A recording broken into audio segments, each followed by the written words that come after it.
may the Lord avenge their blood, who were murdered in sanctification of God's name by terrorists. May their name and memory be blotted out. In the merit of the fact that their sons and daughters of Israel and the inhabitants of the whole world, in every place and site, perform many good deeds in their merit, may their rest be in the Garden of Eden. Therefore, O Master of compassion, shelter them forever in the shadow of your wings, bind their souls in the bonds of life. The Lord is their inheritance, may they repose in peace upon their resting place, and let us say, Amen. Please welcome Rabbi Nocham Shapiro from Chabad North Shore to recite the prayer for the recovery of the wounded.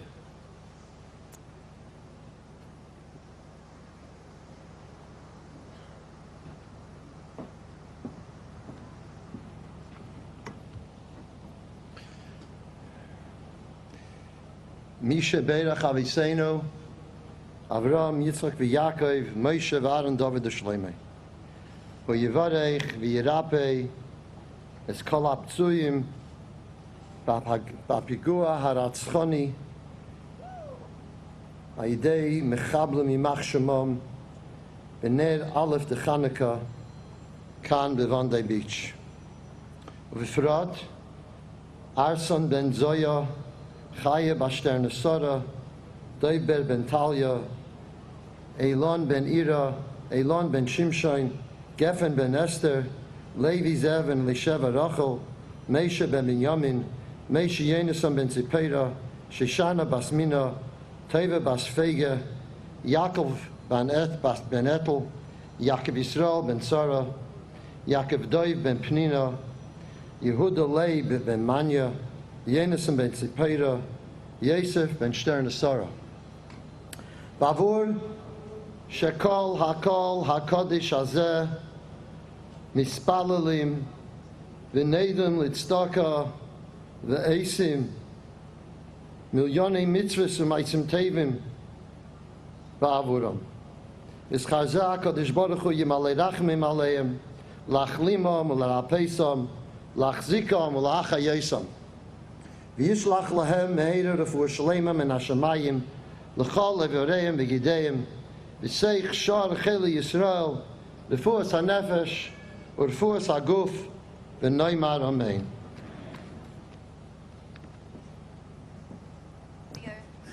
Please welcome the President of the New South Wales Jewish Board of Deputies, David Ossip.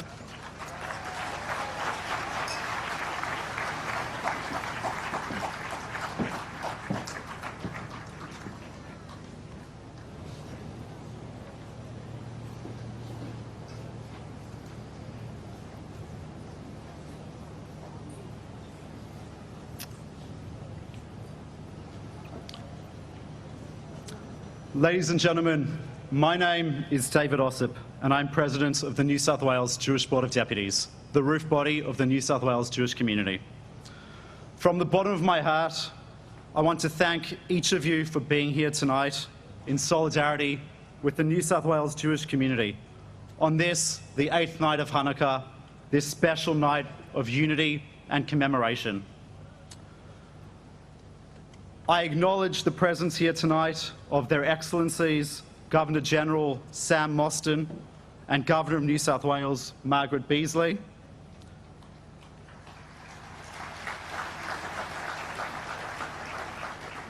The Prime Minister of Australia, Anthony Albanese.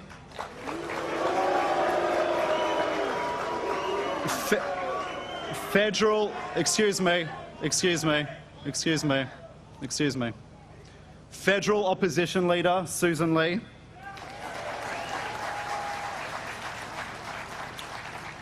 New South Wales Premier Chris Minns,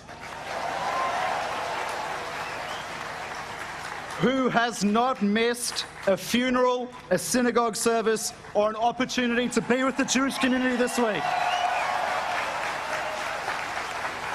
Thank you, Chris, for your leadership.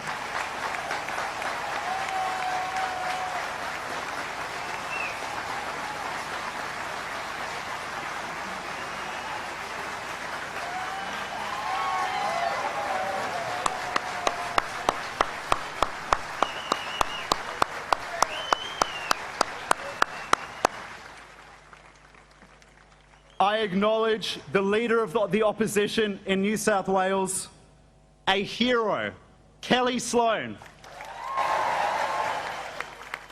Now just wait for a moment. Just wait. I understand Kelly will tell her story a bit later, but I want everyone to know that last week, Kelly made the choice in the midst of the attack to go down to Bondi Beach, to go to where the incident was taking place, and she provided assistance to those who were injured and gave shelter to those who needed it. I am a personal witness to the choice she made. That is bravery, that is courage. Thank you, Kelly.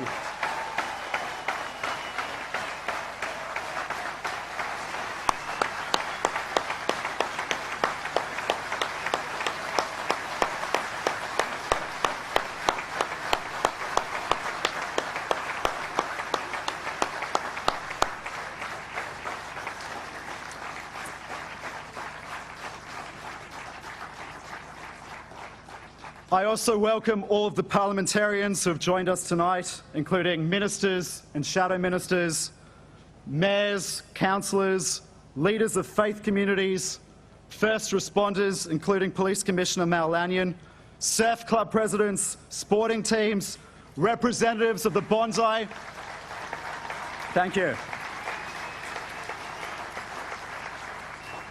Representatives of the Bondi and Eastern Suburbs community, senior bureaucrats, including some who have made tonight possible, other distinguished guests, rabbis, Jewish communal leaders, ladies and gentlemen. Friends, present here this evening are also many immediate family members and friends of those who were so cruelly murdered at this very place exactly a week ago. Your courage and your resilience inspire us, and we are sending our love and our prayers to you at this time. I want you to know, on behalf of everyone who is here tonight, that we are going to be with you today and every day going forward. And we know that the memory of your loved ones, the pure souls who were murdered so mercilessly last week, will be a blessing.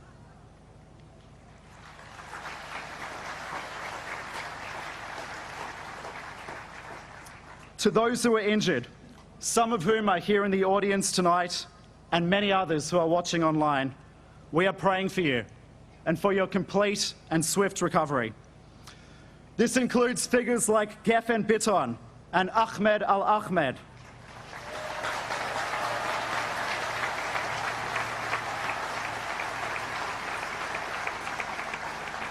whose unbelievable bravery saved so many lives last week.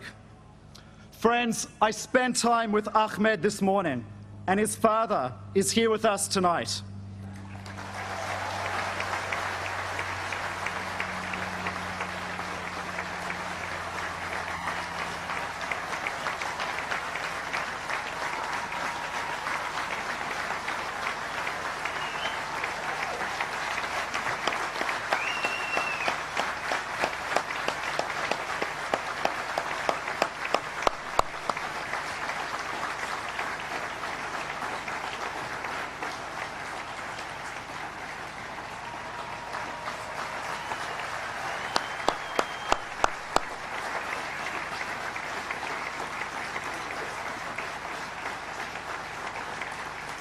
And friends, Ahmed has asked me to pass on the following message to us all.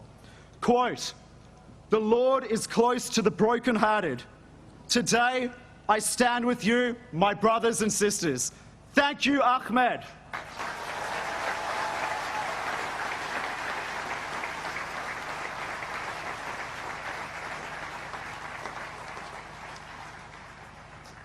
Ladies and gentlemen, in a more just world, we wouldn't be gathered here this evening. We'd be at home with our loved ones, having a barbecue or a swim, talking about the ashes, or out and about, enjoying a summer's evening at a time of year which so many of us treasure, which was traditionally characterized by joy. In a more just world, small children wouldn't have had to say goodbye to their parents this week. Wives had to say goodbye to their husbands, or the parents of 10-year-old Matilda to their beloved daughter.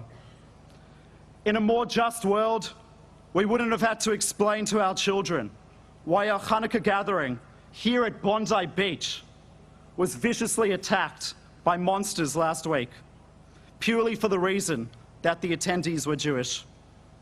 Or why our synagogues, homes, or schools were the targets earlier this year. In a more just world, Jewish schools and other institutions would not require security more befitting a penitentiary than synagogues or retirement villages.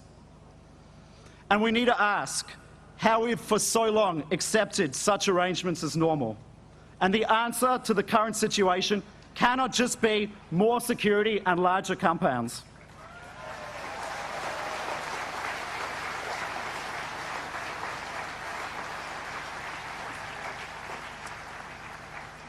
In a more just world, we wouldn't be trying to pick up the pieces and understand how last week took place.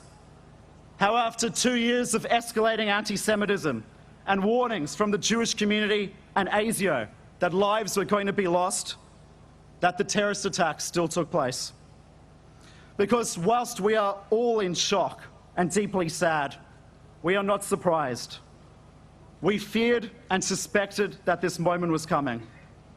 And whilst a catastrophe such as that which we experienced last week would be a tragedy if it was unexpected, how much more tragic is it that the loss of life occurred despite all the warning signs being there? And on that note, it cannot be disputed that we need a royal commission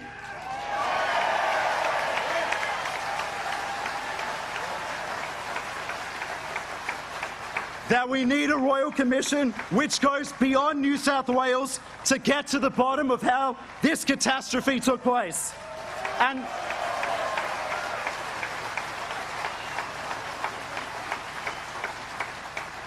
And that must include the Commonwealth.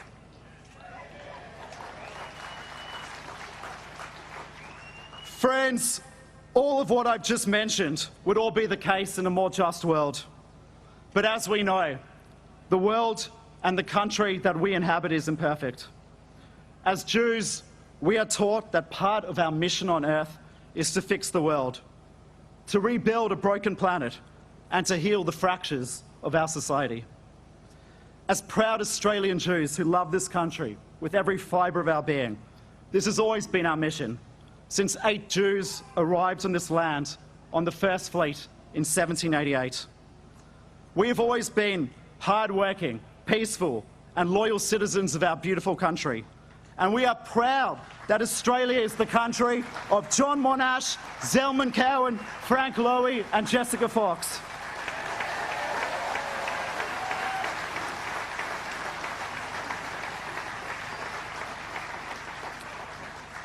And this is why what's taken place is so disturbing.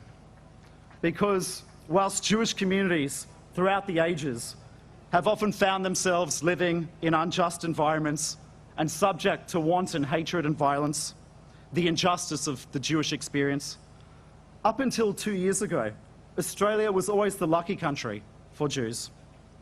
But sadly, no more. We've lost our innocence. Last week took our innocence. And like the grass here at Bondi was stained with blood, so too has our nation been stained. We've landed up in a dark place. But friends, Hanukkah teaches us that light can illuminate even the bleakest of places. A single act of courage, a single flame of hope can give us direction and point the path forward, like a lighthouse in a sea of endless light. And that's what we've seen this week. Despite the incalculable tragedy which has befallen us, we have seen incredible manifestations of light. The mass outpouring of support from our fellow Australians and to the Jewish community and other Australians.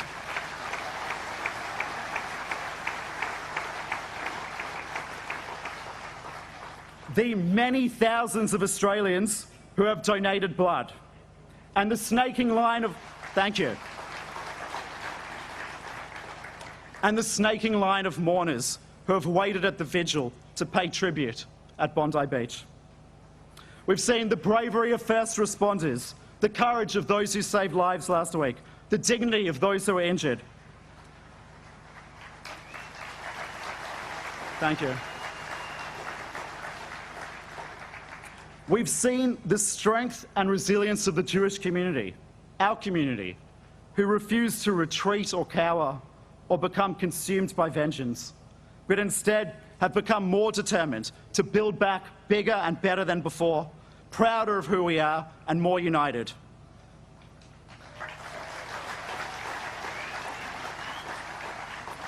And I should just say that if you haven't realized it yet, the terrorists have picked the wrong community to mess with, because we, the Jewish people, are unbreakable.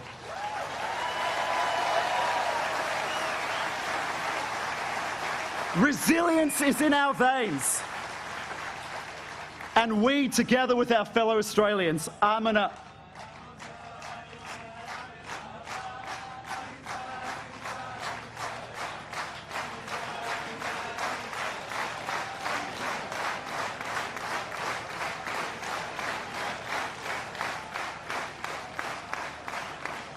That's right, Am Yisrael Chai, the Jewish people live. Resilience is in our veins, and if you didn't hear me before, I'll repeat it. We, together with our fellow Australians, arm in arm, will keep coming and never give in.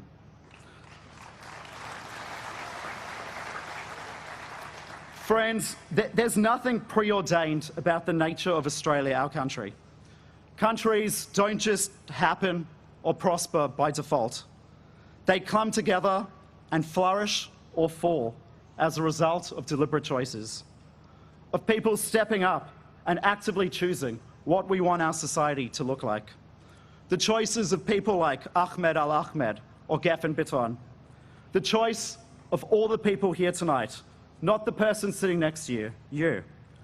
We determine the country we are and the country we become. And this is the moment for choosing. There are nights in the life of a nation which hold consequences well beyond the moment itself. Tonight is one such night, and it's when the battle for the soul of our nation begins. This has to be the nadir of anti-Semitism in our country. This has to be the moment when light starts to eclipse the darkness. And in that spirit, with all the pain and grief carried by those most affected, the community comes here tonight to complete what could not be completed last week, the lighting of the Hanukkah menorah.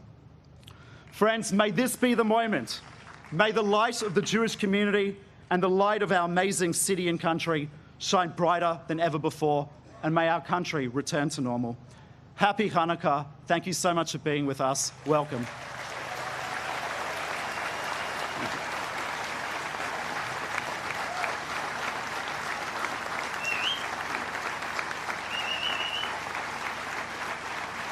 Please welcome Her Excellency, the Honourable Miss Sam Mostyn AC, the Governor-General.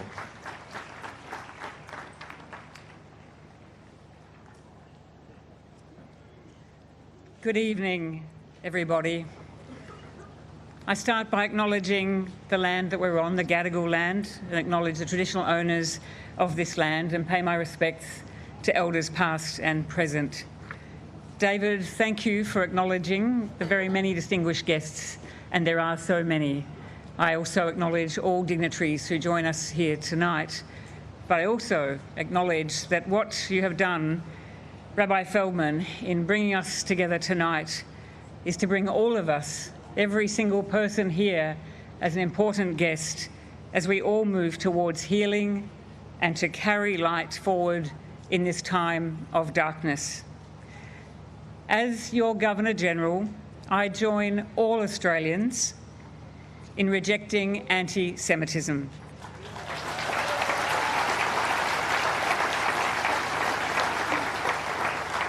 And I recommit my solidarity with Jewish Australians in a spirit of love, belonging, gratitude and unity. You have always been a vital part of Australia's story of success and belonging. Thank you to everyone who has come tonight and come during the week for coming back to Bondi to reclaim the peace of this place, which was ruptured with an act of terror, unspeakable barbarism at exactly this time, just 1 week ago. We're here, no doubt, to mourn those who lost their lives and those whose lives have been forever changed. But we're also here to honour and thank everybody who has responded to this moment. As you have heard and felt, the heroism of the surf lifesavers, the police,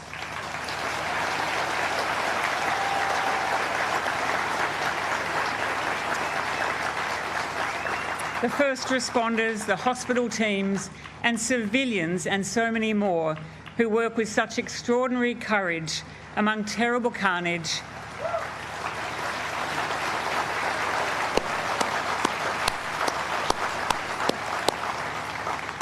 And in the face of danger, there were echoes of the instincts of valour that we have always commemorated as a nation.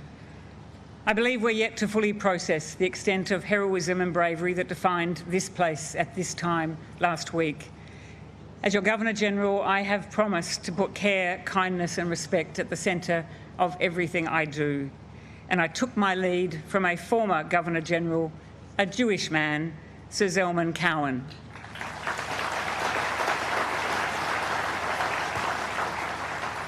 He united this country at a different time and in different circumstances.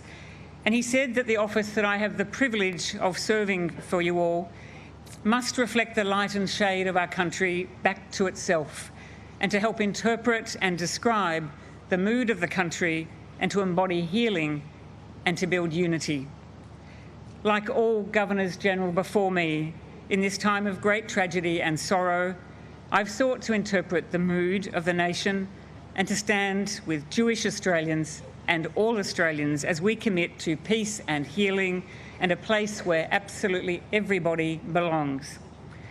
Yesterday, at the 110th anniversary commemoration for the withdrawal of the Anzacs from Anzac Cove, we reflected on those brave men, including many thousands of Jewish Australian soldiers. They left the shore of Gallipoli having served to restore peace in the world. From the waters of Gallipoli to the lands of the Gadigal here at Bondi, Australia has a long and proud history of seeking and upholding peace, and of commemoration, and of promising to never forget. Now, we have long drawn on that Anzac story in Gallipoli to help define our national character. It's important to remember that the thousands of Jewish Australians who enlisted in the First World War sought the peace for us, and among them Leonard Morris Kaysor, who landed in Gallipoli and was the first Jewish recipient of the Victoria Cross. As we draw on Anzac, we must now do what the Holocaust survivors that I have met during the year told me we must do across our country, to never forget the horror of the Holocaust and to understand and be educated about anti-Semitism. Learning these lessons, we know we must never let this happen again. We must commit to being a nation where every Australian has the right to belong in peace and safety.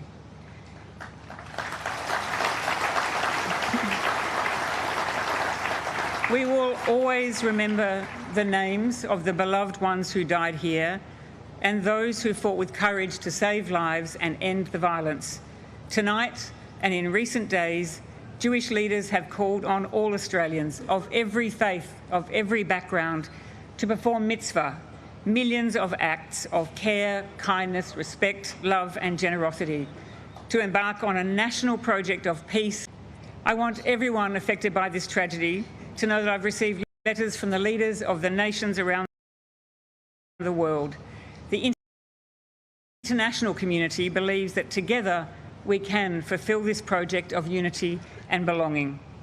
And as a message of faith and encouragement on our path towards healing from the darkness to light, I'm proud to share with you some words of compassion, care, kindness and respect from His Majesty the King, who said this in part in his message to all Australians.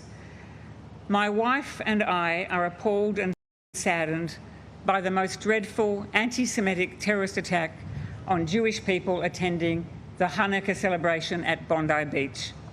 Our hearts go out to everyone who has been affected so dreadfully, including the police officers who were injured while protecting members of their community. We commend the police, emergency services, and members of the public whose heroic actions no doubt prevented even greater horror and tragedy. And finally, in times of hurt, Australians always rally together in unity and resolve. In the King's word, I know that the spirit of community and love that shines so brightly in Australia and the light at the heart of the Hanukkah festival will always triumph over the darkness of such evil. Thank you, everybody.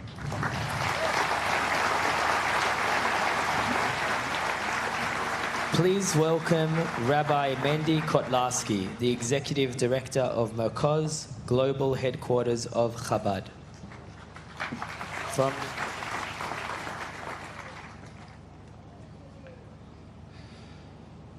Honored rabbis, community leaders,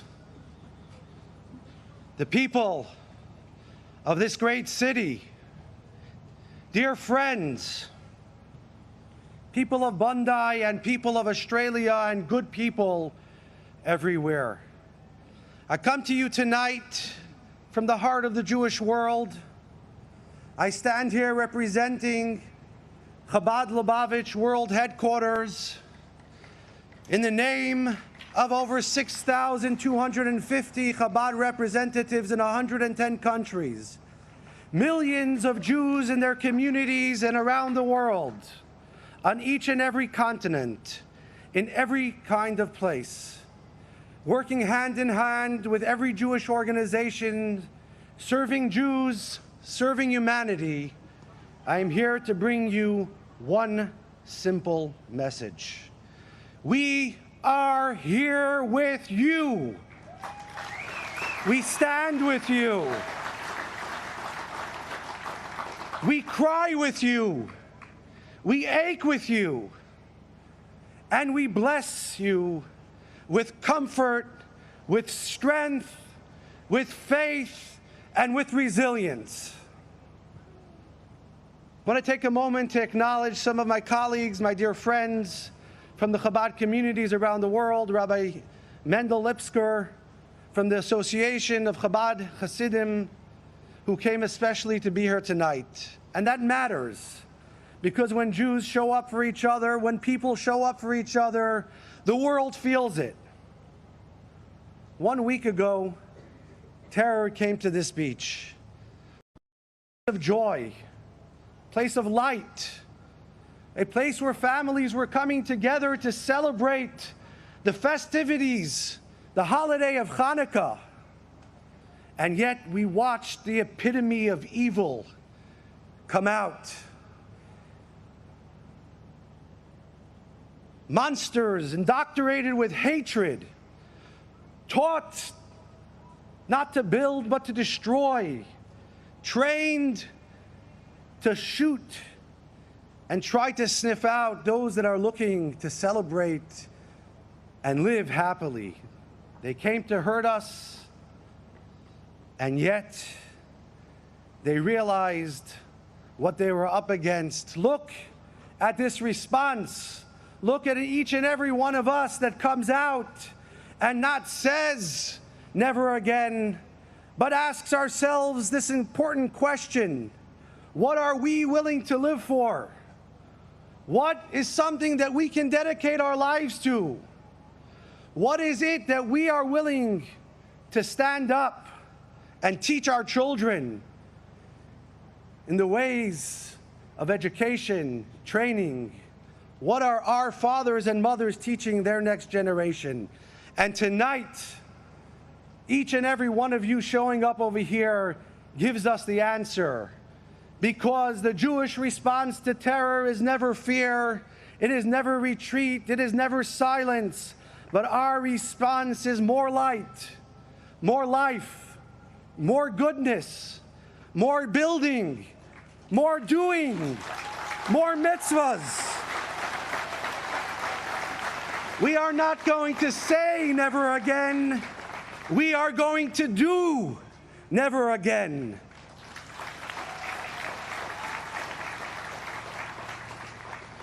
And that was the Lubavitcher Rebbe's answer to terror. That answer echoes here tonight because of the Rebbe's special love for Sydney. He spoke about Sydney. He cared about Sydney. He believed that what happens here is going to lift the entire world. And tonight, through our pain, through our sorrow, through all of the suffering, you have touched millions of people around the world, across the globe. Hanukkah events like we're witnessing over here, close to 50,000 people showing up. But yet across the globe, over 20,000 events, doubling and tripling, people showing up in cities that I've never visited, you've never heard of. And yet they show up and they say, we're going to light, we're going to rap, we're going to do. This is for Sydney.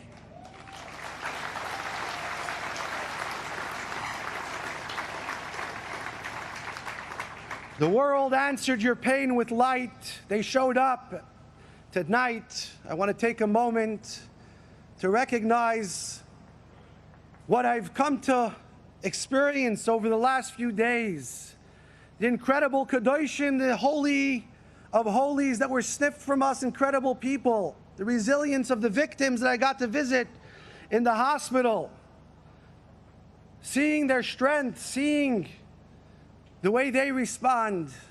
But how can I not mention my dear colleague, my close friend, Rabbi Eli Schlanger, Hashem Yimkom Damav, who was the life force of these types of dreams. He didn't dream small. He dreamt big. He dreamed Jewish. He dreamt together. Watching his dear father-in-law, the legendary Rabbi Ullman, over the last few days, showing up.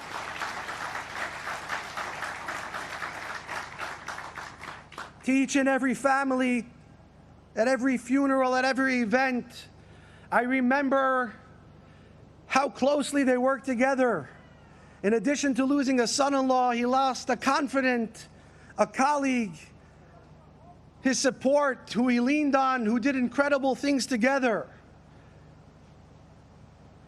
The loss for the Jewish world is immeasurable. I remember Eli talking about these events. Eli didn't measure success by numbers. He measured it by unity. How many hearts did we touch? How many people felt like they belonged? How many souls were uplifted? And tonight, as I remember Eli seeing him stand side by side with his colleague Rabbi Yaakov Levitin, Hashem Yimkom Davav, working his quiet magic behind the scenes, making sure that everything is okay, making sure that everything runs smoothly, caring for people the way he did. This is the way shluchim around the city, around the country, around the world operate quietly, faithfully, every single day, for every single person, for every single Jew, everywhere. And therefore I want to say clearly, and from the deepest place in my heart, this event is Eli's dream come true.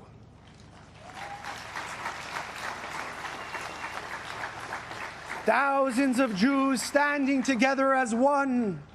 Thousands of non-Jews showing up, standing shoulder to shoulder. Organizations, community leaders, government officials, a community in love and support, and a community refusing to be broken. Eli, you did this. Not just here, not just today, but over the past week around the world. Because when a community stands tall, the world notices. And right now the world's eyes upon us over here in Bondi, The world is watching in awe. But my friends, inspiration alone is not enough. We must transform inspiration into action. We need to take a commitment, a resolve, to think about what is our next personal step. How are we going to care for ourselves, become better people, better Jews, better community members, look out for our friends, for our families, for our colleagues, for our business partners, for all those who need us to continue standing together? What is our next mitzvah? But that's also not enough, my friends, because over the past few days and looking at the crowd over here, there are people that were really hurt. There are victims that were injured, bereaved families, children whose lives will be changed forever. They will need us next week, next month, and next year. So as we think about the next mitzvah we can take, let's do something practical. And I ask everybody to lovingly and urgently take out your phone right now. Go to supportsydney.org. Give generously. Give proudly. Give as a statement of who we are. Show the world that when terror tries to destroy us, we respond by building bigger, by loving harder, and by standing stronger.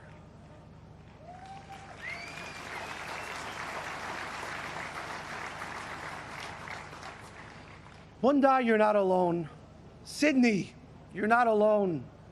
Australia, you're not alone. The world stands with you. Millions of hearts are beating with yours. May this light of the menorah today, on full glory, in full capacity, be the inspiration and the comfort to the brokenhearted, strength to the wounded, peace to a world that desperately needs it. And as the Rebbe continues to teach us, that even one small act of tzedakah, of kindness, of giving can tip the scales, and we can be ushered into a world, the utopia, the messianic era, with the coming of the righteous Mashiach speedily in our days. And let us shout together, Am Yisrael Chai!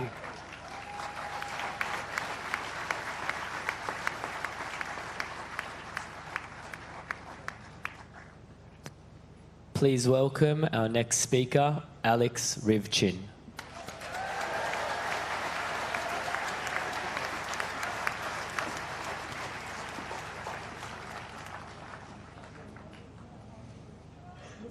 Since last Sunday, I've been thinking about the choices we all make.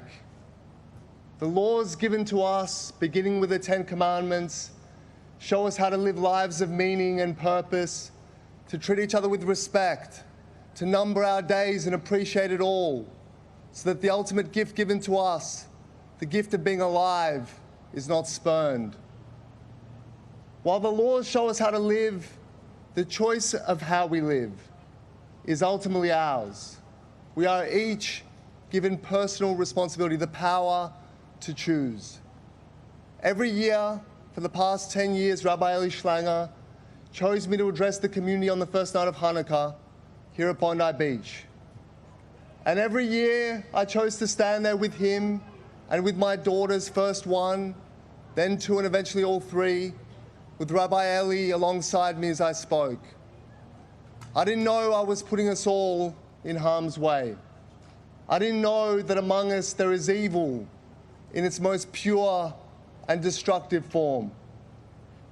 Rabbi Eli chose to live every day with the simple mission of cramming as much good into each day as possible, to help as many people as he could. He counted his wealth not in dollars and cents, but in friends made and good deeds done.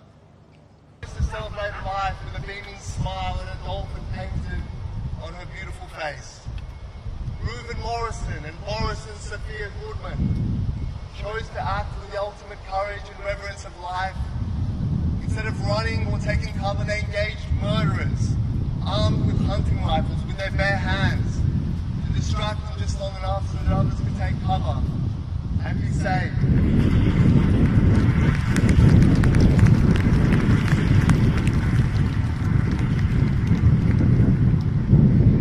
They died so that others could live. The killers made their names be blotted out, made their choice too. They chose to give up their own lives and liberty just so that Jewish people could die. They chose to destroy worlds, to leave parents without a child, wives without husbands, a community without its beloved rabbi. Why? To what end? For what gain? There is no why. It is of no consequence. What matters now is the choice that we make. How we choose to live. How we together replace the light and decency and love that the murdered cumulatively brought into this world. I have made my own choice tonight. I have spoken of the permanent loss of our way of life as Jews in this country, of the certain end of our carefree days, joining with our friends and family to kindle the lights of this place and celebrate life. But I'm willing to accept that we will now live with uncertainty, even with fear. That is a price I will pay. But I will not hide who I am, an Australian and a Jew.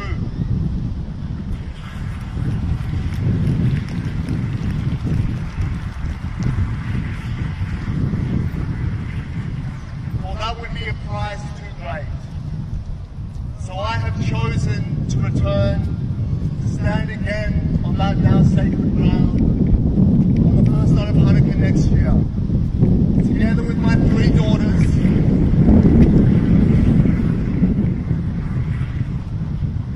to kindle the lights and praise the Almighty proudly as an Australian and as a Jew, because I know that that's exactly what Rabbi Eli and our murdered, our dear sacred murdered, would have wanted. And I ask each of you to join me next year as we return and kindle on and show the strength of our people and of our nation.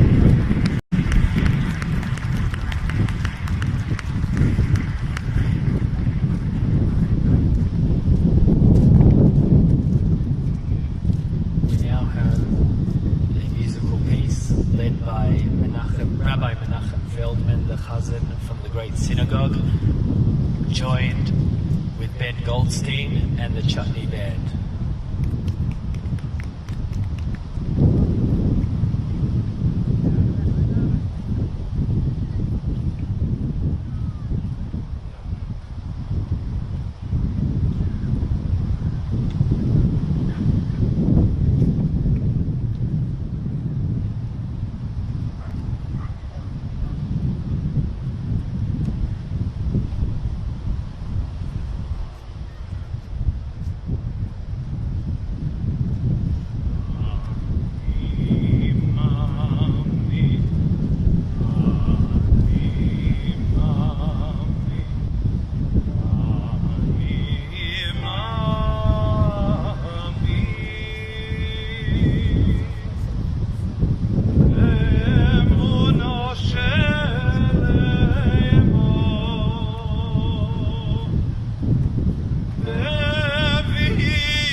please welcome the Premier of New South Wales, the Honourable Chris Minns MP.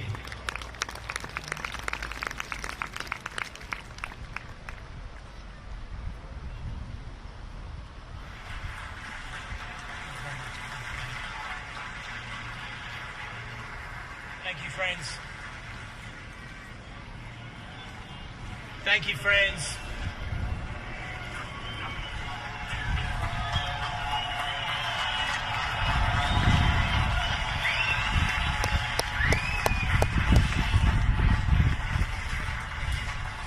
Friends, Bondi is beautiful tonight, and not because of its beaches, its sunset, its people, its fun.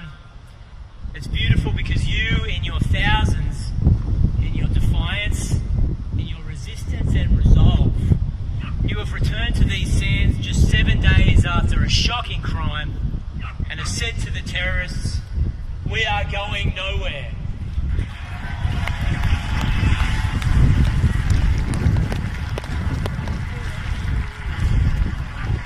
This crime was an attempt to marginalise and scatter, to intimidate and cause fear. But Jews have stood up to this intimidation for thousands of years, and so tonight, thanks to the Jewish community of Australia, on this last night of Hanukkah, you have reclaimed Bondi Beach for us.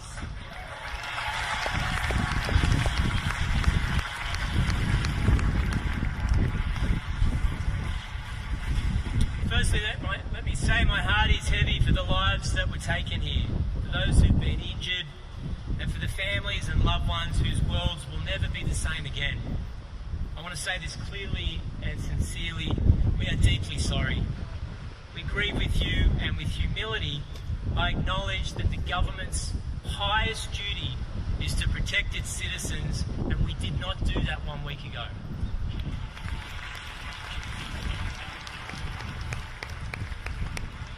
That reality weighs on me heavily.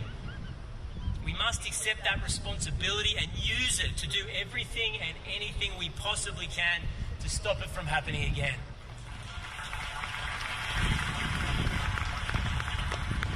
Sometimes I think it's trite when Australians say, and we say it about everything, that we're with you.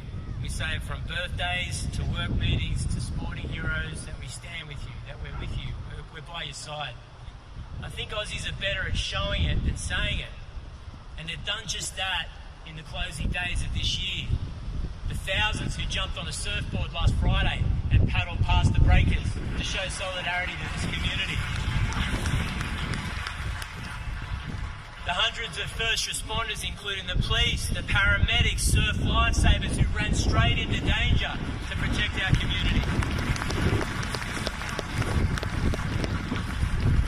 40,000 people who've given blood as an act of public service, the flowers at the pavilion, the red and yellow surf life-saving army, the candles, the tears, all acts large and small, but they show Australia stands with our Jewish brothers and sisters at this time. And I say our because while the attack was undoubtedly targeted Jewish people peacefully celebrating a religious festival, for every other Australian, the shock and the pain we feel is as if a member of our own family has been taken. The sad truth is that this crime has tragically highlighted a deep vein of anti-Semitic hate in our community. To excuse it as an aberration or a tragic single event is wrong. It will not do justice to the killed and wounded, and will not allow us to take steps to stop it from happening again.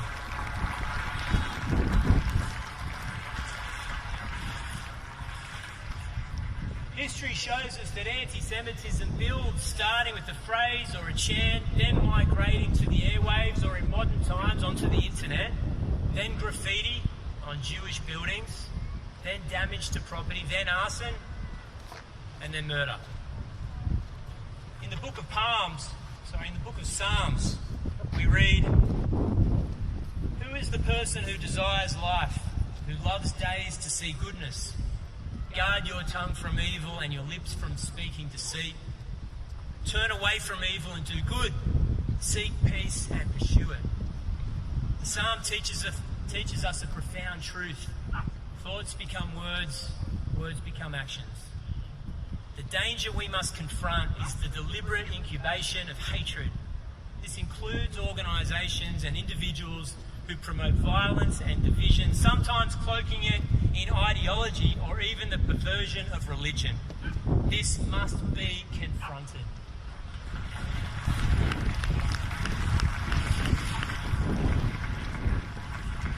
Of course, that's by government, yes, by police, but also by communities committed to the idea that an injustice committed against any of us is committed against all of us. As the late Chief Rabbi Sachs once said, Jews cannot fight anti-Semitism alone. The victim cannot cure the crime. The hated cannot cure the hate. We cannot let the Jewish people carry this burden by themselves. It is Australia's responsibility.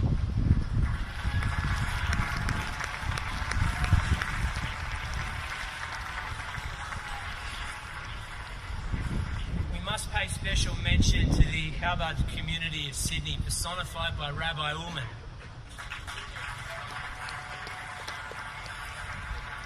Rabbi Ullman, no doubt this week you've been gripped by your own exceptional pain, having lost a friend, a fellow rabbi, your son-in-law, and yet you've been someone who's been able to find wisdom in pain and strength in suffering, and it's been an inspiration to all of us that even in this period of sadness and evil, there is work to do.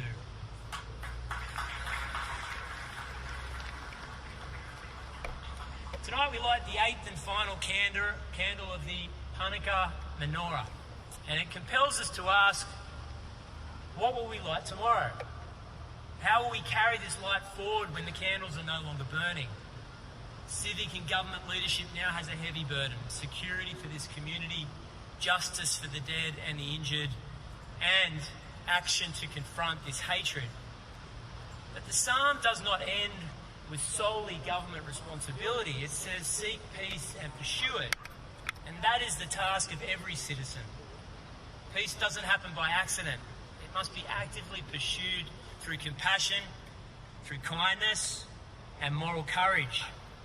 Government can encourage it and support it, but people must live it. And that's why tonight, after meeting with the rabbinical leadership of Sydney, who, can I just say, are incredibly persuasive,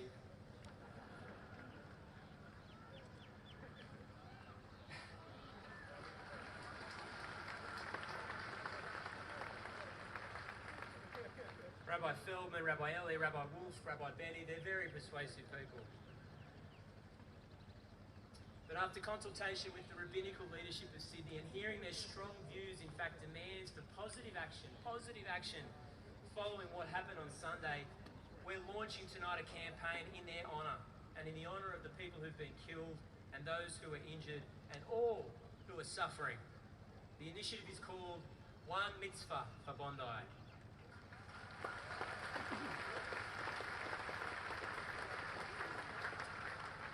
For those watching at home, in the Jewish tradition, a mitzvah is a simple but powerful idea. It's a concrete act of goodness, something that you do that makes the world more compassionate, more humane.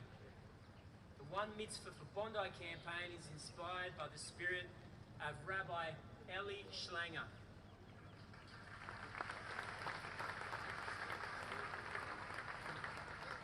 Eli was in the process of launching Project Noah, a reminder that every one of us is a child of Noah, charged with building a good world. It invites every citizen of our state, of any faith or no faith, to increase acts of goodness and kindness. The rabbis I've spoken to in the last days have been very insistent that this is the best way of healing our country. If hatred spreads through words and actions, then so does goodness. We can't cure hate with hate, and the lesson of the Hanukkah is not that there is no darkness, it's that darkness cannot extinguish the light. So be the light in the world, and may the memories of those who've been lost be a blessing to all of us. Good night.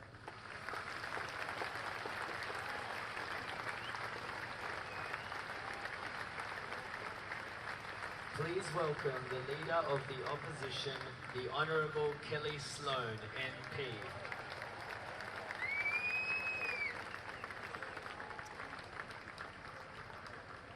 Wow, look love this community. I love Bondi. But I'm absolutely heartbroken to be standing before you tonight in these circumstances.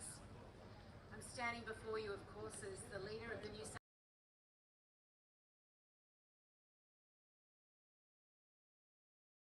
South Wales opposition and as the state member for Vaucluse.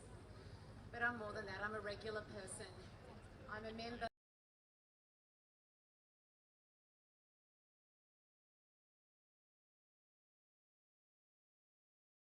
of this community, and I'm someone who witnessed the absolute devastation firsthand last Sunday. I stand before you as someone who saw the devastation, who arrived here last week while the shots were still being fired, who witnessed the chaos and the distress, and who saw the injured and who held the hands of those who needed their hands held, who saw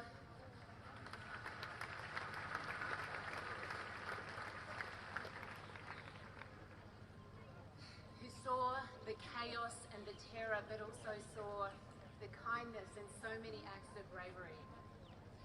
I had a speech prepared tonight which spoke none of this detail because my experience felt absolutely insignificant compared to that of so many others who are sitting here tonight. It felt raw. But I showed Rabbi Eli Feldman the words I had written, and he very politely told me to start again. He said the words I had written were appropriate and they were beautiful, but that I had a bigger story to tell, that I have shared something with this community that must be retold.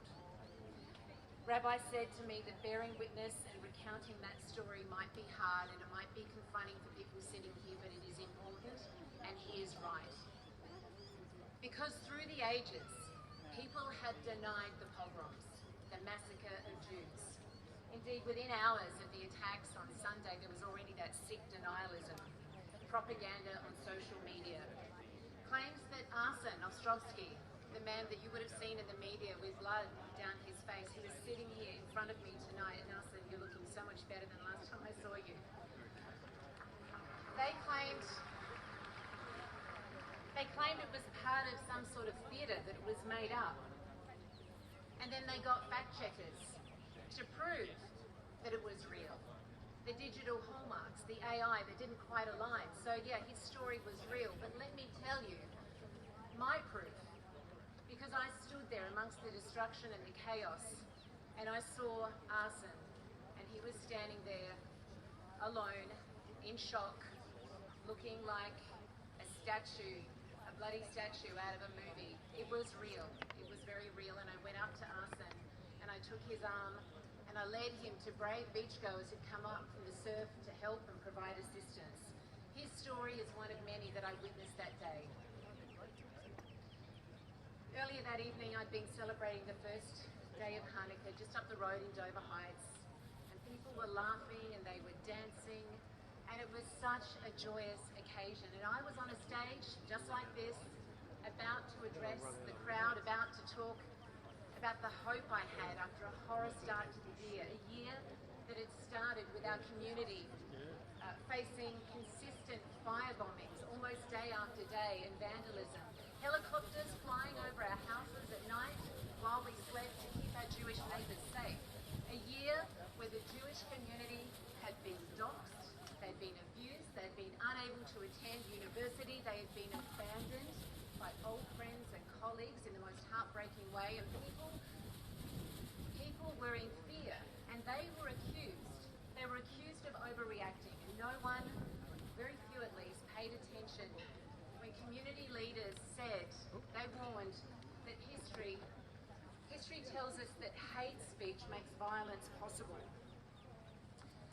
How could anyone who is a student of history deny that broken windows lead to violence? Well, let there be no doubt now. Anti-Semitism has now led to the spilling of blood on our nation's most iconic beach, a place that has for all of us been a symbol of freedom, of hope, and of the Australian spirit, of our inclusion, of our beautiful diversity. But on that stage week, I didn't get a chance to share my words of hope. Instead, while I stood there, I saw the crowd start to run and disperse. I saw CSG security guards start to lock down the event. And I jumped in a Hatzola ambulance with medic Rabbi Mendy Litzman.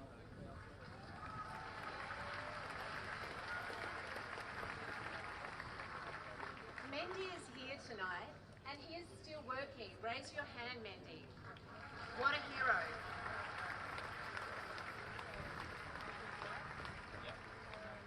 I ended up bundled into Mendy's ambulance.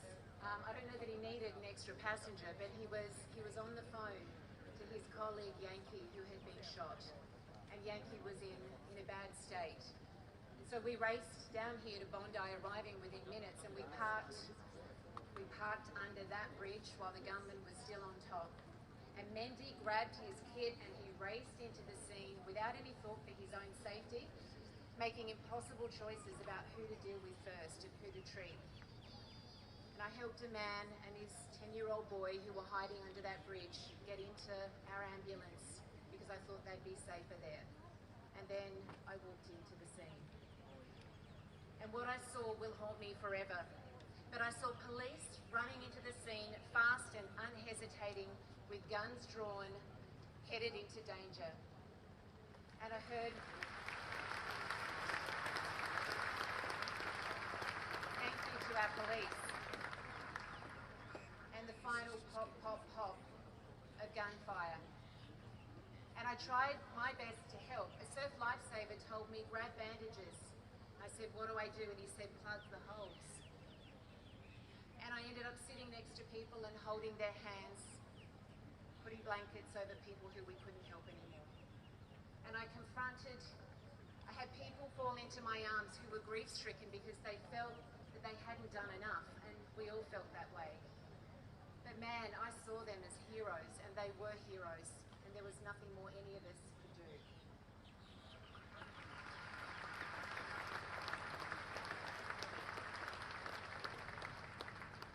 So what do we do now?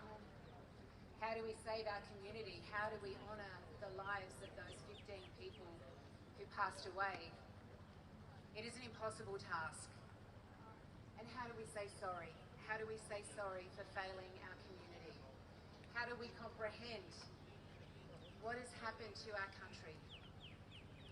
Tomorrow in New South Wales Parliament, I will read the names of those who've lost their lives in a condolence motion in Parliament with the Premier, and thank you, Premier, for your compassion this week.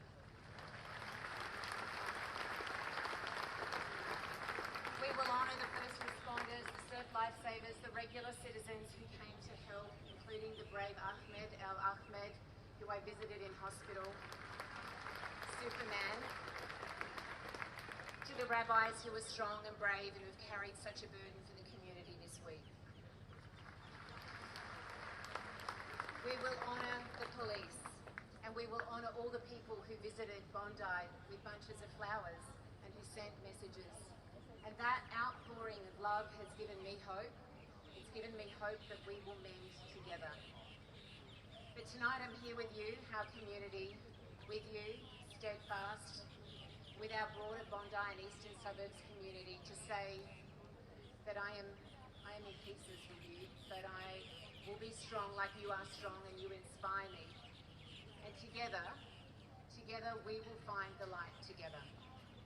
Thank you.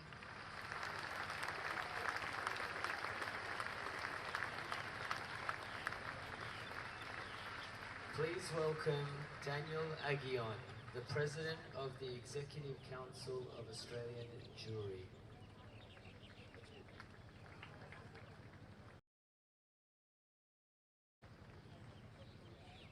I stand here with two proud young Australian Jews. We stand here, the three of us, together with all of you, as Premier Chris Minns has said, to reclaim Bondi Beach for all of us and the Australian way of life it symbolises.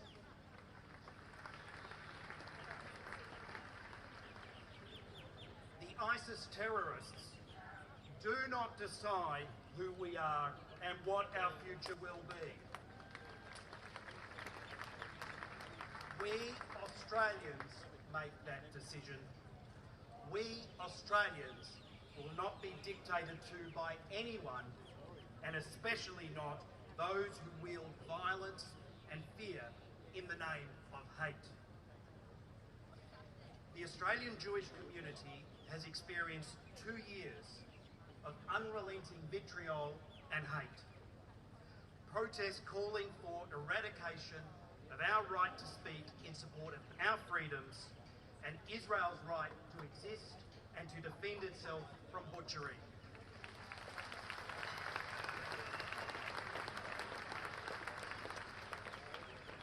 They try and begrudge us even the right to define who we are. Proud Zionists.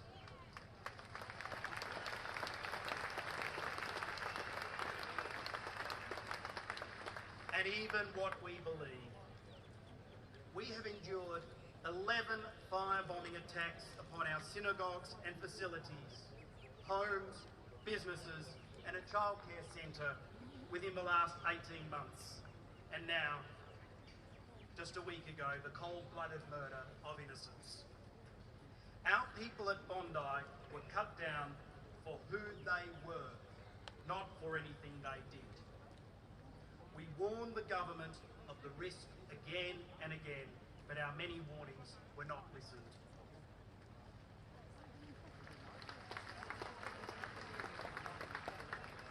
Our answer to the terrorists, to their knowing or unwitting accomplices and sympathisers is this. We will not be silenced, we will not hide, we will not live in fear.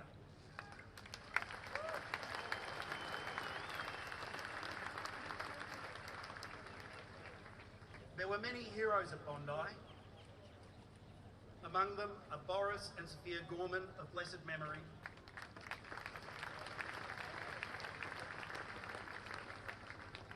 Reuben Morrison of blessed memory, and I was at his funeral in Melbourne, and one thing I learned about Reuben was that he knew how to use a few choice words, and apparently in his bravery the terrorists certainly got those choice words. Ahmed al-Ahmed.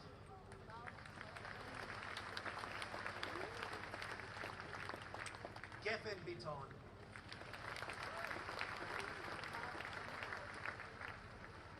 Jessica Rosen.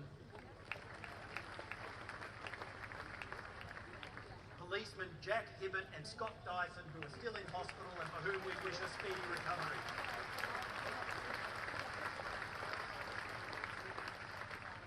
The lifeguards and first responders who ran in.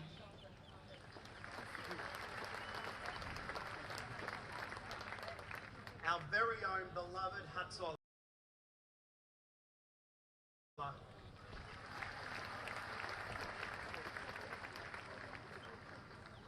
The mums and dads who protected both their own and other children.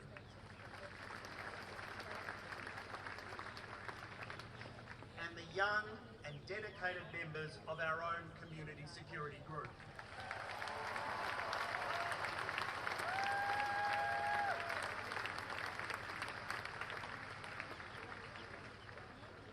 All of them, and so many others, risked their lives to protect the vulnerable. We thank all of you, those that I've mentioned and so many more, from the bottom of our hearts. To honour those heroes, the rest of us must now say enough. Every level of government, from the federal government down, and every sector of society must take the necessary steps to make us all safe.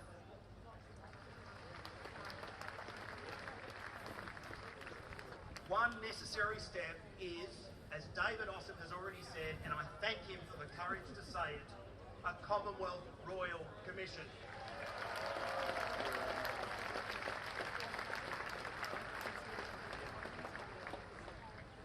Last Sunday, Jews Jews were the target, but they were not the only victims. As we saw last Sunday, anti-Semitism makes us all unsafe. I find hope, and we have to find hope. I find hope in the flowers placed outside synagogues across this country. The outpouring of messages of support. The person who simply said, "You deserve better." We all deserve better. We deserve an Australia where we are all safe, safe to practice our faith and culture openly, safe to live.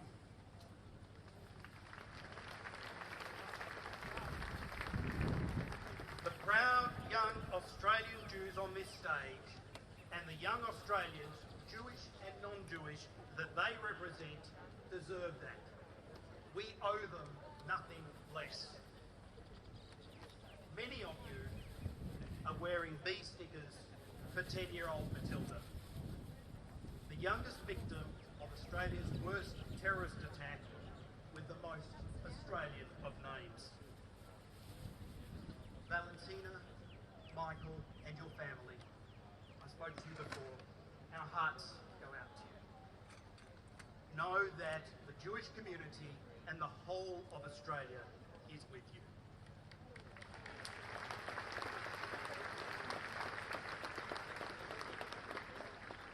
In honour of your beautiful, beautiful daughter and sister, the band will play Waltzing Matilda.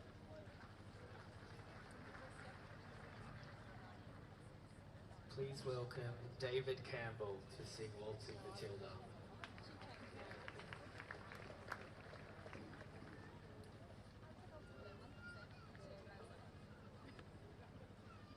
Good evening. This is Matilda.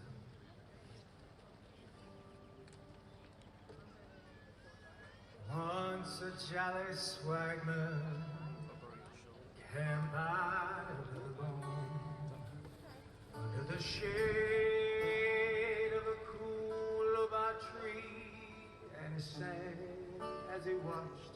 I waited till his belly boy knew. Come a waltzing Matilda with me. Waltzing Matilda, waltzing Matilda, you come a waltzing Matilda with me.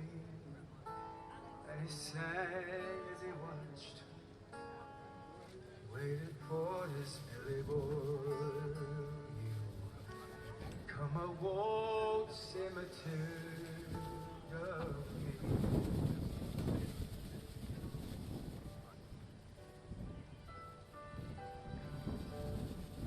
Down came a jumbuck, drank by a billabong. Up jumped a swagman and cackled with glee, and he laughed as he walked, put him in that tucker bag. You'll come a waltzing Matilda with me. Come waltzing Matilda, waltzing Matilda, you come a waltzing Matilda with me.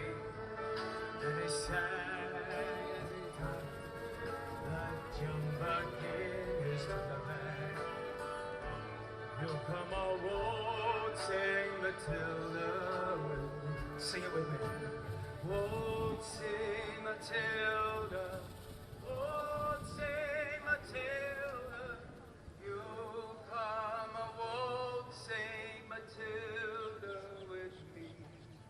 And he sang as he watched and waited till his belly boiled. You'll come a waltzing Matilda with me.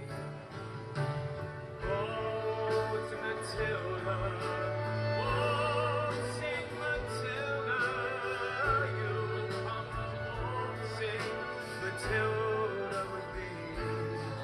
And he sang and he watched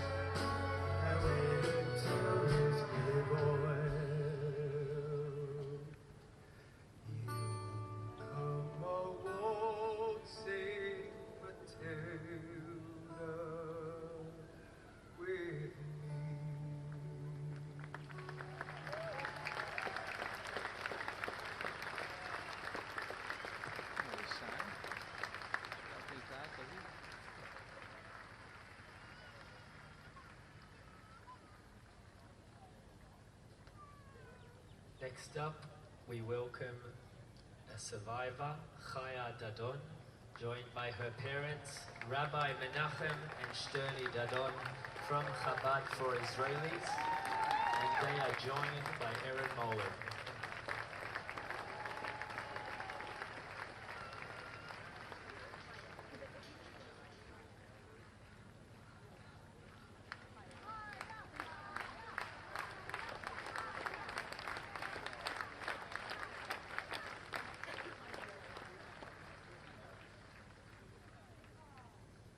Ladies and gentlemen, thank you all so much for coming. It gives me great pleasure to introduce someone who clearly needs no introduction. The incredibly brave teenager, yes, Chaya. Another round of applause, please, for this incredible woman. And of course, her amazing parents who are so immensely proud. Chaya, I want you to take us back to the moment a week ago. You had found cover. There wasn't much of it. You chose to leave what was a relatively safe space to save other people's lives, children's lives. Why?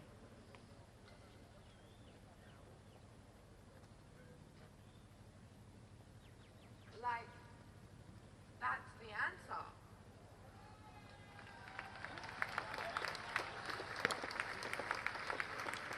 Those people, those children were like, I felt so connected to them the whole time.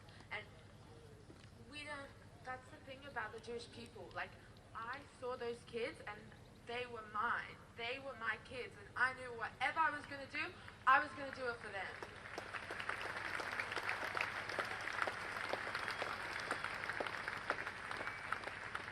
So you are extraordinarily brave, very mature, but you are human. You must have been terrified. Can you talk to me about your mission? This is your purpose, because the Jewish people, obviously, a lot of you guys know, big concept of Judaism is having a purpose and having a meaning to be in this world. And in that moment, I felt so, like, directed in the right direction. And I was like, there's no going back. There's no not doing it. There's no maybe doing it. I'm doing it. And nothing was getting into my life.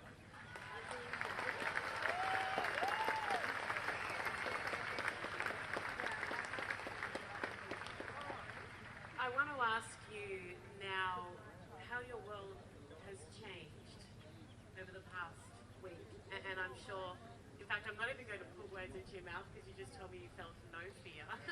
So I'm going to actually just ask you, how has your world changed? I'm sure in good ways and in bad. Someone actually asked me out the other day, they were like, do you feel like you're famous now? And I was like, they were like, do you like it? And I was like, I don't like being famous. I like the reason people are understanding me, the reason people are stopping me on the street. I love being that inspiration for people and being that light in this tunnel of just darkness, pure evil. And that's the part that made me realize, like, this is why I'm sharing my story, to be that light and to share all this with all of you amazing people. And I just want to say I love you all.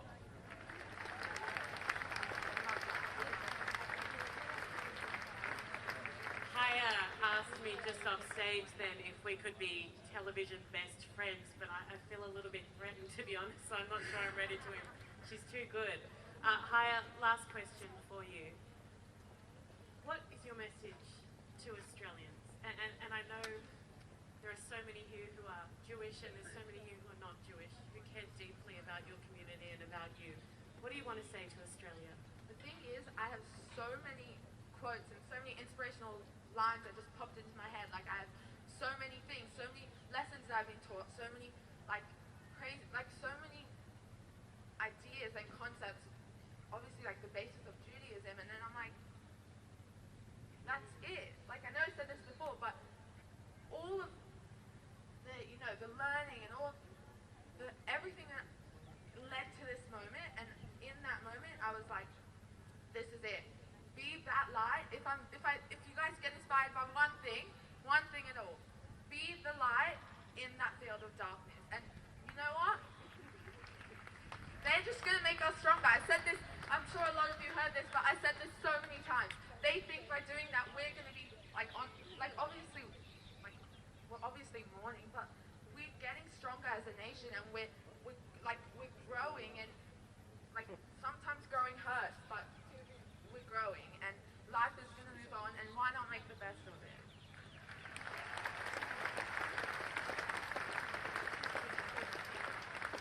That is absolutely beautifully said. She's an incredible young woman. Before we go, I just wanted to say something quickly. When I was at school, I learnt about the impact that Jew hatred can have on a community, and I learnt about bystanders who said and did nothing.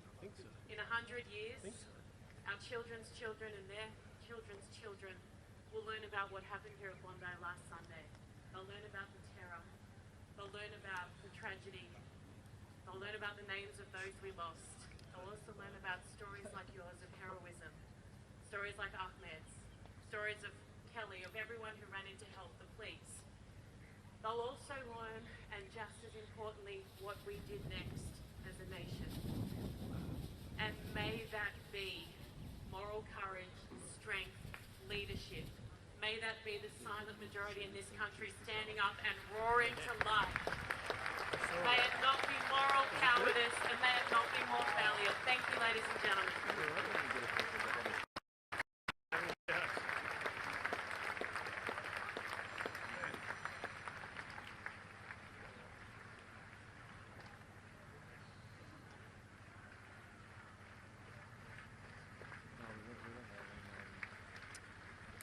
Thank you, Chaya and the Dodon family.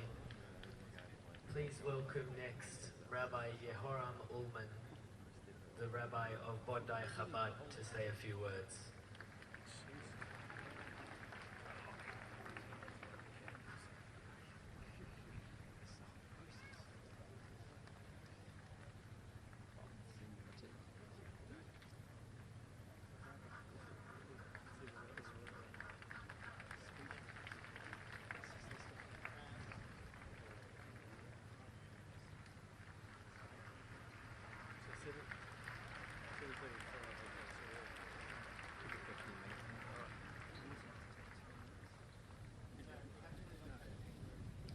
Dear friends, my dear community, for almost 40 years, I've stood here in Bondi as a shliach, as an emissary of the Lubavitcher Rebbe. I've shared in weddings and births, tears and laughter. I have watched children grow up, parents grow older, and strangers become family, and the community blossom. Year after year, we've gathered here to light candles, Hanukkah candles, because we believe in bringing light into the world. Last week was meant to be a festival of joy, a celebration of family, unity, hope. Instead, the darkest form of evil violated the sacred space.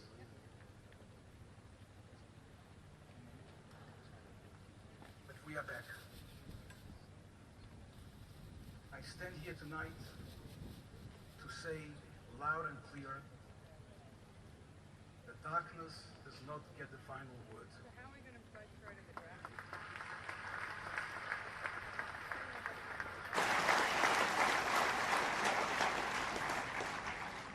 Light will win.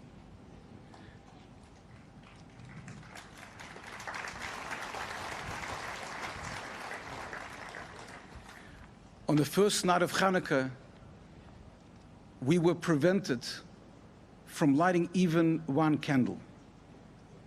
Tonight, we are going to light all 8.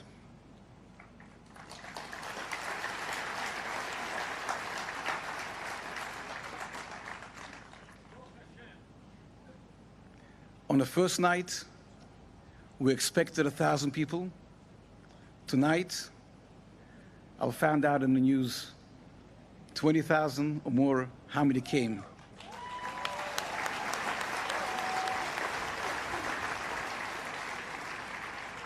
And the hundreds of thousands are watching and are here with us. Bonda is with us, Sydney is with us, Australia is with us, and the world is with us.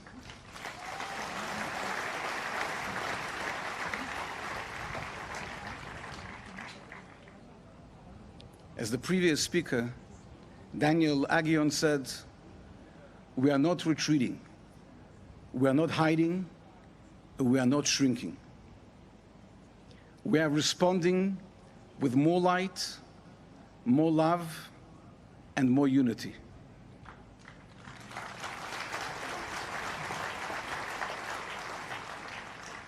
We owe this to the 15 precious souls we lost.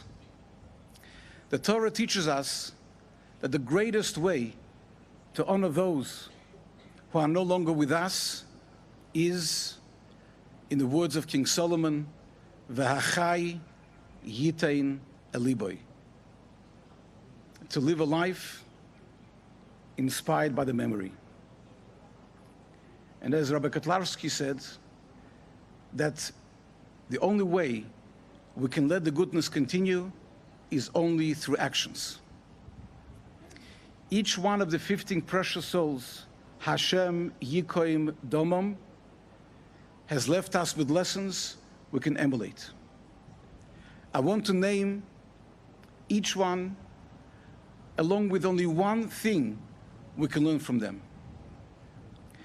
Tanya Tretiak, she wasn't Jewish, yet she came to stand with her husband and the community. Let us show up for one another, even when we are different, and be allies to those who need us.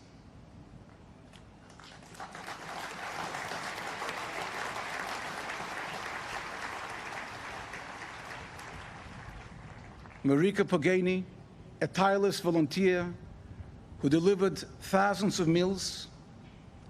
Let us care for the elderly, the vulnerable, and those who feel forgotten.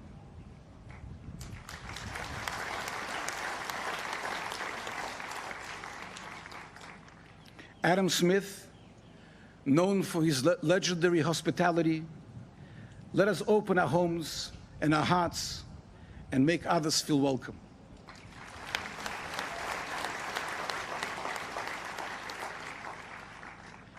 Peter Marzo Meger, a police officer and a community leader, let us commit to service, to showing up for others, and giving back to the places we call home.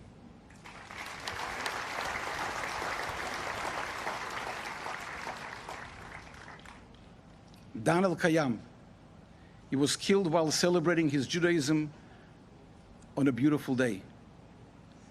Let us not postpone what matters. Let us live with meaning now, not someday in the future.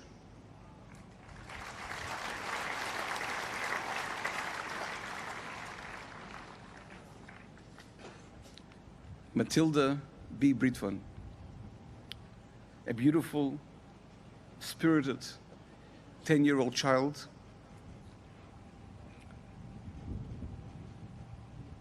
who brought light wherever she went. Let us bring a smile, a sense of pure goodness into the lives of those around us.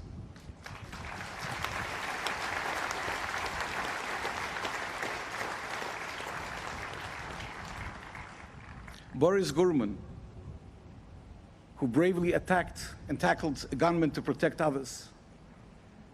Let us find courage to speak up and act when we see evil and injustice.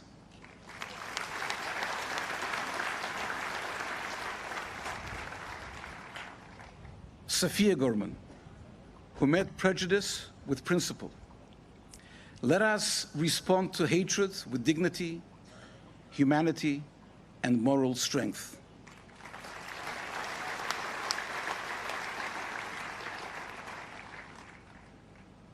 Alex Clayton, a Holocaust survivor who died shielding his wife. Let us put the safety and dignity of others before our own comfort.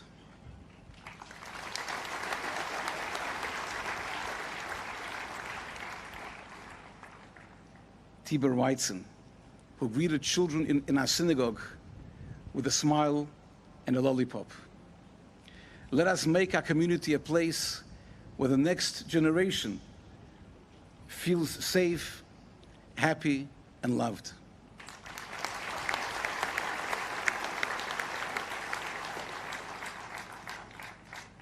Boris Detleroyd, a devoted provider and a gifted musician.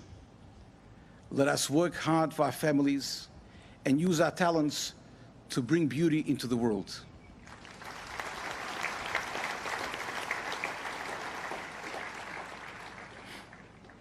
Edith Brutman, a woman of integrity who chose humanity every day. Let our decisions be guided by conscience, not convenience.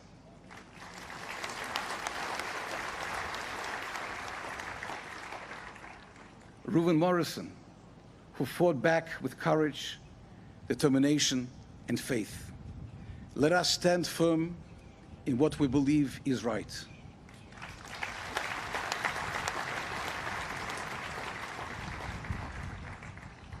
Reb Yaakov Levitin, who chose a life of community service over a lucrative career. Let us put meaning before money and purpose before profit.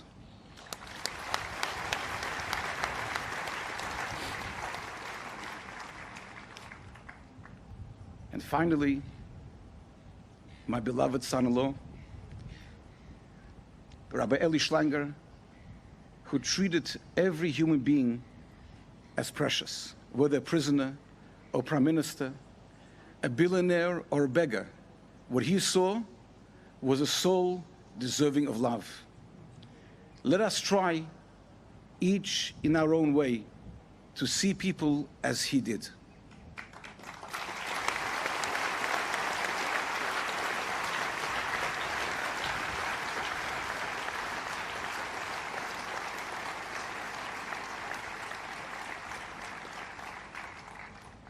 Tonight, I ask every person here and everyone watching to take personal responsibility to continue the light those souls brought into the world.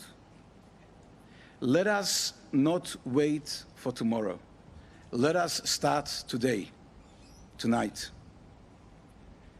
The Lubavitcher Rebbe taught that darkness is not defeated by anger or force. Darkness is transformed by light. And that light begins with what each of us chooses to do next.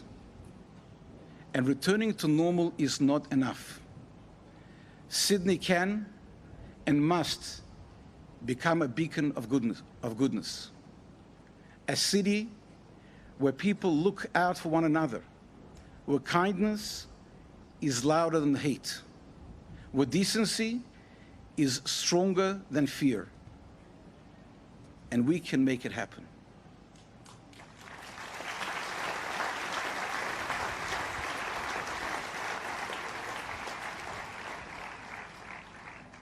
But only if we take the feelings we have right now and turn them into action, into continuous action. Pe'ula nimsheches. What does it mean? For all humanity. That begins with the most basic foundations of civilization.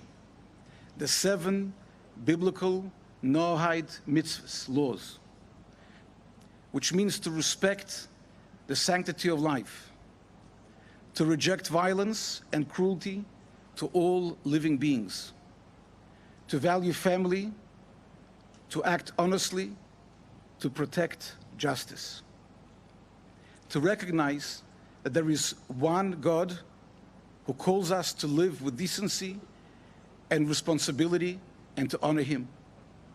These simple principles are the bedrock of a good world. And for us Jews, it means living proudly and visibly as Jews. Women, light Shabbos candles on time, bringing peace and holiness into your homes. Men, put on tefillin daily and proudly, binding faith to action. In every Jewish home, put up mezuzahs. Let our homes declare that Jewish values, goodness, faith, and responsibility live here. Do an act of kindness today.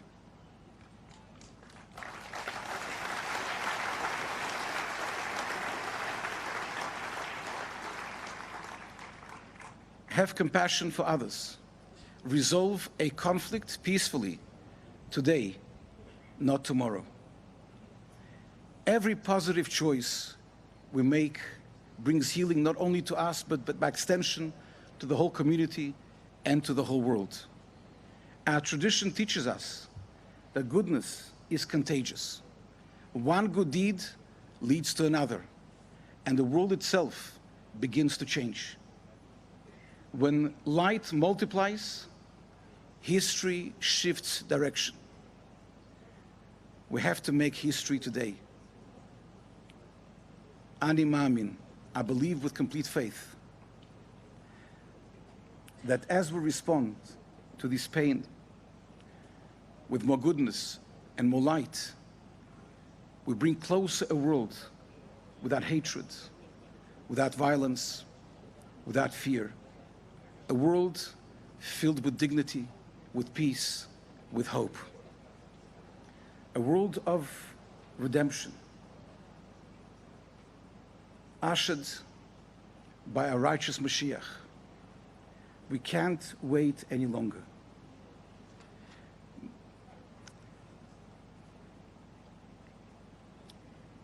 May the memories of those we lost be a blessing. May the injured be healed. May our sorrow be comforted. May all those heroes who shielded, protected, adults and children, be blessed and rewarded. And may God give us the strength to make goodness prevail. Light will win Mashiach now. Thank you.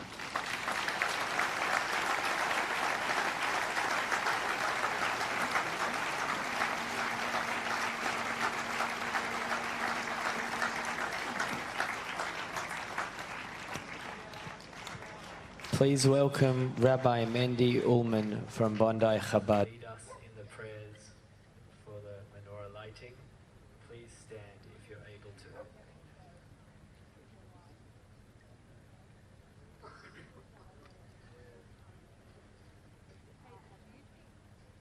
If you forgive me, as we light the menorah, and we're surrounded by thousands of holy Jewish people. For those who know my father, Rabbi Ullman, Shema, by him was very important. And here today we have an opportunity all together to hold our right hand over our eyes. And as the night comes, we say the blessing that defines us as Jewish people, that we recognize that we are all children of one God. So if you would join me together, covering your right hand over your eyes, and let's say, Shema Yisrael, Adonai Eloheinu, Adonai Echad.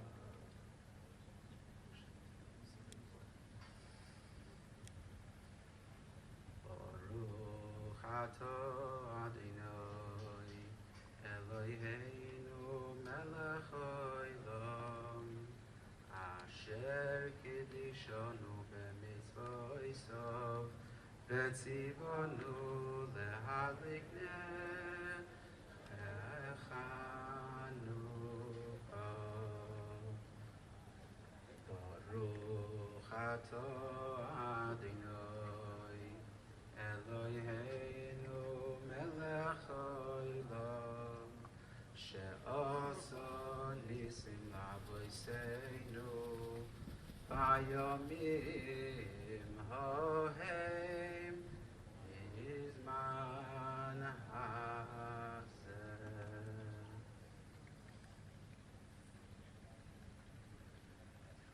Please welcome from Bondi Surf Lifesaving Club, Anthony Harries Carroll and Australian Olympian Jessica Fox to introduce the candle lighters.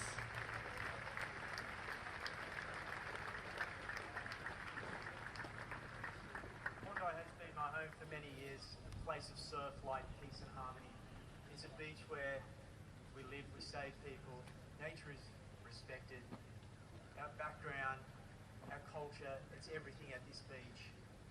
Me as a proud Bondi lifeguard, Bondi lifesaver, and Bondi local, we stand behind our Jewish community. We love and adore you.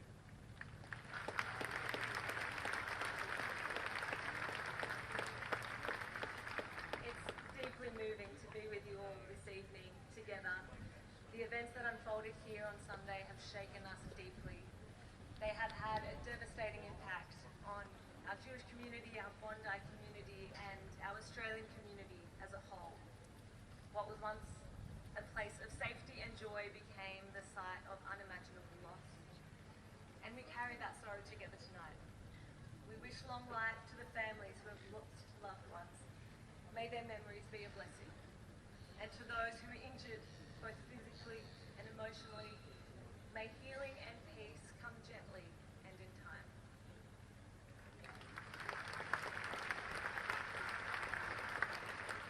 It's now my honour to welcome the first responders as well as the key people who stood up for our community when it mattered, most to light the candle of the menorah. Tonight, as they help light the menorah, we honour not only the actions but the values they represent: compassion, courage, unity and the light in darkness.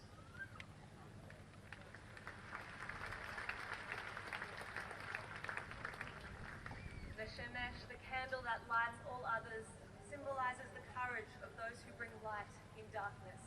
And tonight we honor Ahmed Al-Ahmed, who embodied this spirit through his heroic actions in Bondi, disarming a terrorist, saving lives, and doing so at great personal cost.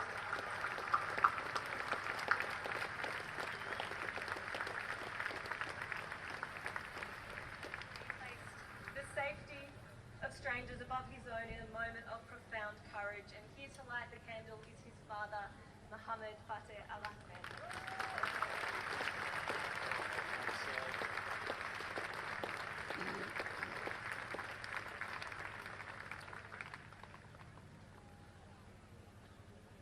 I call upon many leaders, a paramedic with New South Wales Ambulance for over 18 years.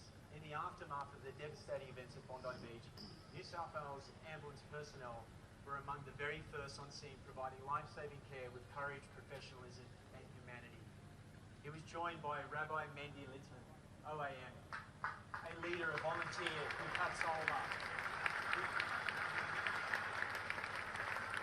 Australia, he played a crucial role during this Bondi Beach terror attack by rushing to the chaotic scene, helping treat the wounded and coordinating life-saving events even as gunfire continued, drawing on decades of first responder experience to save a life.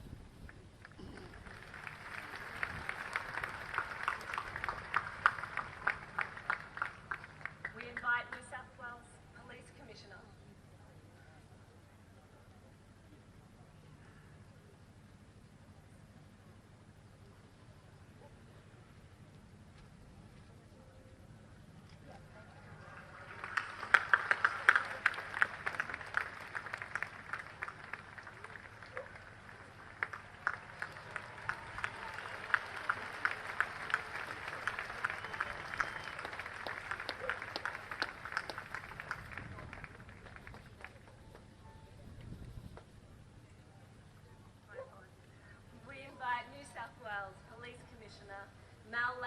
Representing New South Wales Police, together with Simon, who is lighting on behalf of those who were wounded.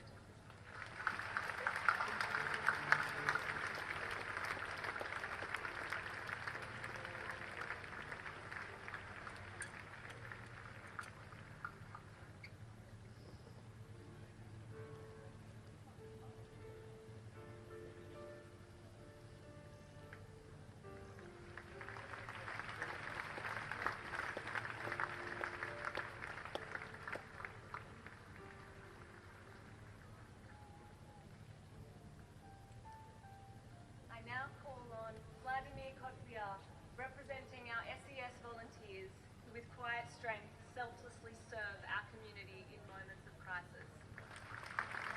Along with Darren Tate, a senior emergency medical responder and director of community health support, who led the 19 CHS volunteers who were on scene within a couple of minutes.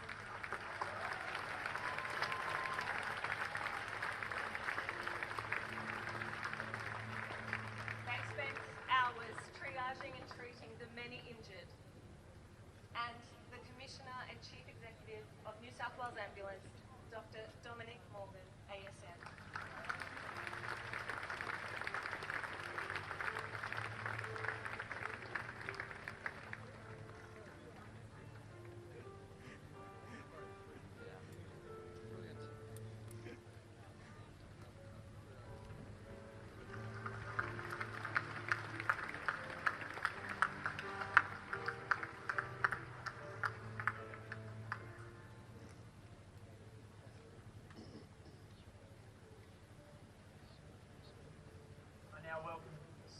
CEO of Surf Lifesaving Australia, whose lifesavers and members of my team ran towards danger, providing immediate aid, protecting lives, and embodying the courage, selflessness, community spirit that defines surf lifesaving at its very best.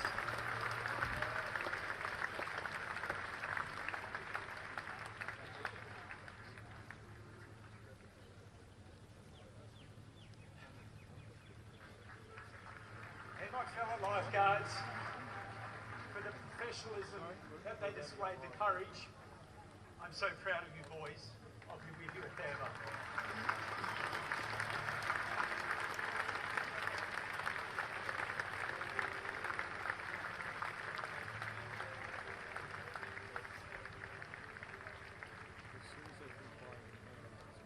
Lighting in memory of victims of this attack, Rabbi Eli Schlanger and Rabbi Yaakov Levitin are their children, Nosson Schlanger and Shlomo Levitin.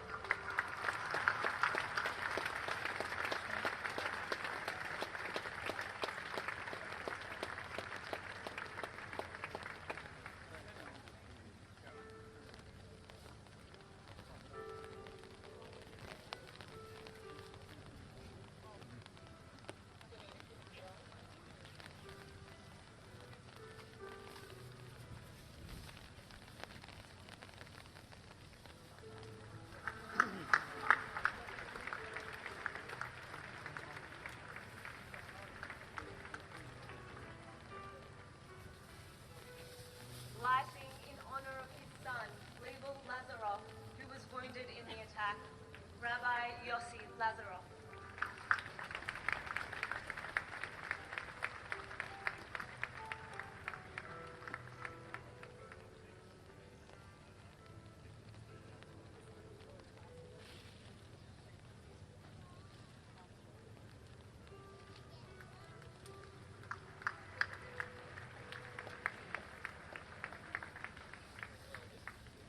We welcome Nachman Dixstein and Mendy Amzalak from Zakar, who travelled with the team from Israel to assist in the painstaking and sacred work of processing the scene.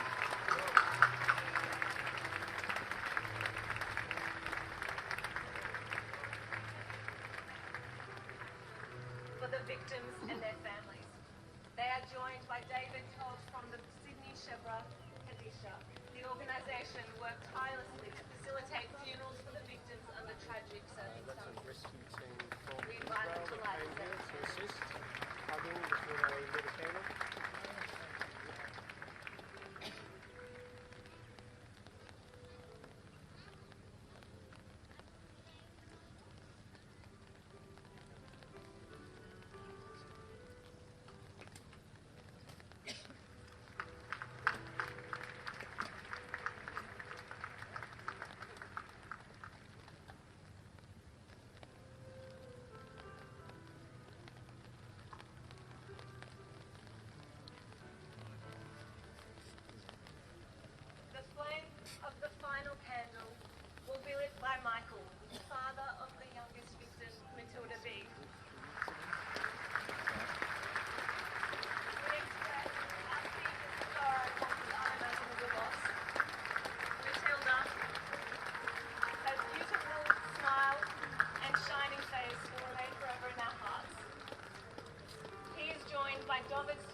others and assisting those around him in the midst of the chaos.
I'm a teller of stories.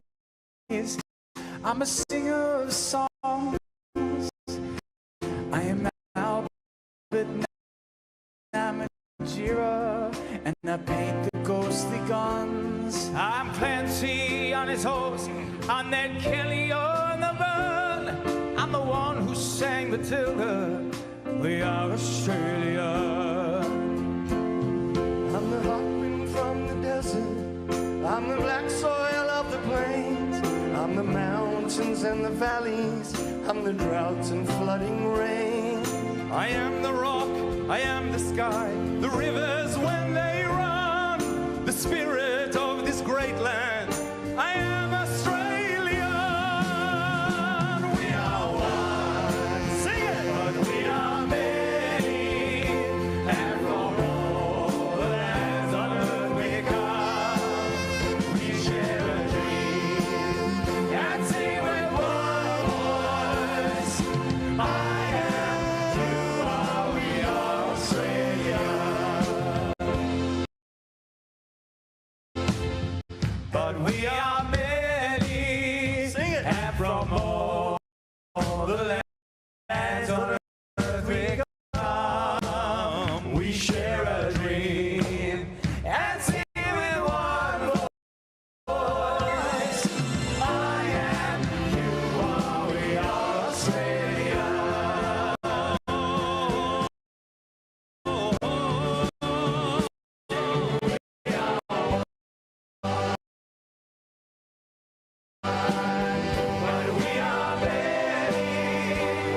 Amen. Sing with me. Oh, say shalom bimroma. Oh, yeah, say shalom aleinu. Ve'al kol Israel. Ve'imru.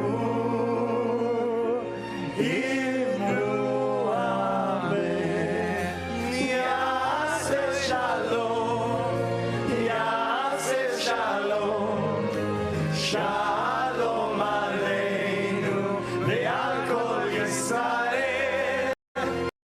Yaseh shalom.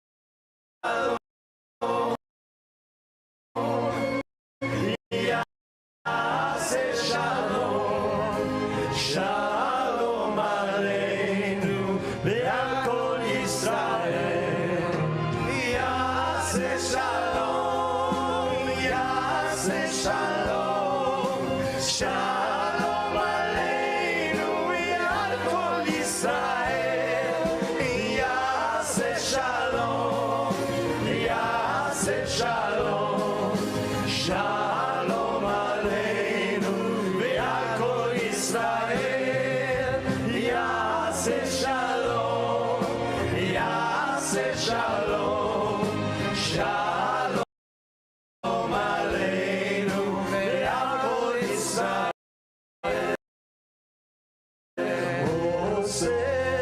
Shalom bimroma. Please join me. Say shalom aleinu ve'al kol Yisrael. Ve'imru amen. Oh, say shalom bimroma.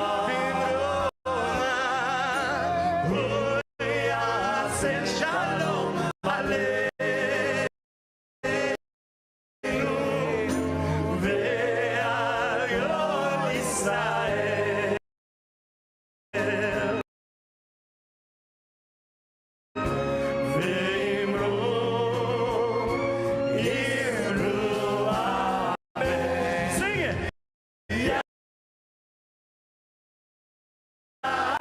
Shalom, shalom, Yaseh shalom, shalom aleinu ve'al kol Yisrael. Yaseh shalom, Yaseh shalom, shalom aleinu ve'al kol Yisrael. Yaseh shalom, Yaseh shalom. Shalom aleinu ve'al kol Yisrael. Yaseh shalom. Yaseh shalom. Shalom aleinu ve'al kol Yisrael. Yaseh shalom. Yaseh shalom. Shalom aleinu ve'al kol Yisrael.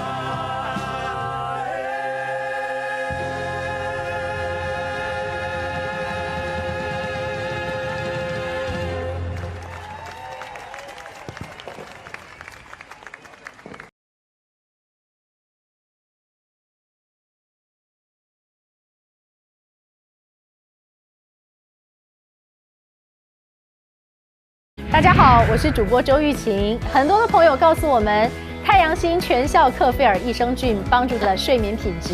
原版的太阳星全效克菲尔益生菌，它添加有超级食物羽衣甘蓝，健康再加分。而有睡眠困扰的朋友们，赶快选择蓝色包装这一款晚安加强版，绝对是更有感。每日克菲尔，时刻美好 ，Good Feel Good。